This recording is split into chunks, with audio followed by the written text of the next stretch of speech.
Hey guys, Uli with Great Hardwoods. Okay, we're on the upstairs. We're ready to go.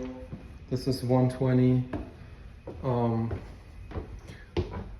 Tomorrow John will put the shoe molding in, and then we'll trowel on the first coat of the Uno coat. We'll darken top of the railing a little bit. We'll do the stairs downstairs. We'll still have to do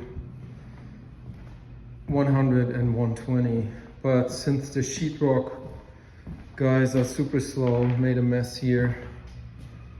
As you can see, we have to wait till Monday. So tomorrow we'll do 100, put the shoe molding in, and then Monday afternoon we'll do 120 and put the first coat down. Tuesday the second coat.